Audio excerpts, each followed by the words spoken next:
morning everyone, to all mga kapalangga. Welcome to my vlog mga kapalangga. Ayan mga kapalangga, bubuksan na natin ang ating niluluto mga kapalangga. Ayan, it's open up. Ayan na mga kapalangga ang aking nilulutong gulay. No? So pinalambot natin siya.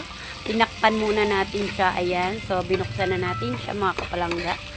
Then, lalagay na natin yung ating binati na itlog, no? So, 2 egg to mga kapalangga, yung aking binati na itlog, no? So, tambog na natin mga kapalangga. Yan. So, yan mga kapalangga. So, simpleng ulam mga kapalangga, pero masustansya naman yan mga kapalangga, no? Yan ay eggplant na gulay. So, talong na bilog yan mga kapalangga, no? So, napakasarap niyan mga kapalangga. Simpleng ulam pero masarap, no mga kapalangga.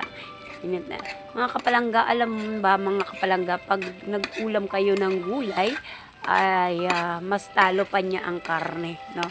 Talo pa niya ang karne sa no, sa vitamins, 'di ba? So maraming vitamins ang ang gulay, mas maraming vitamins ang gulay.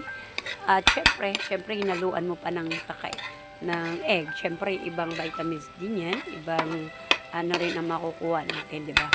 So yun mga kapalangga, thank you for watching everyone.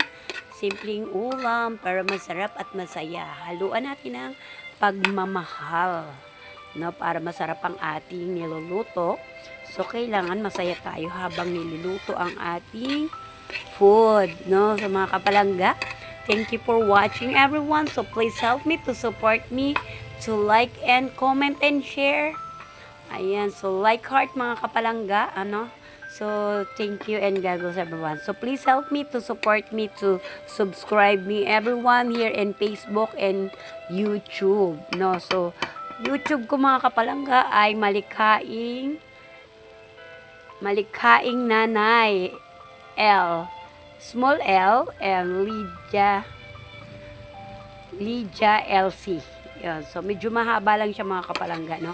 So, yan. God bless everyone. Subscribe na rin po. Thank you and God bless. Thank you for watching everyone. See you next video everyone. Bye!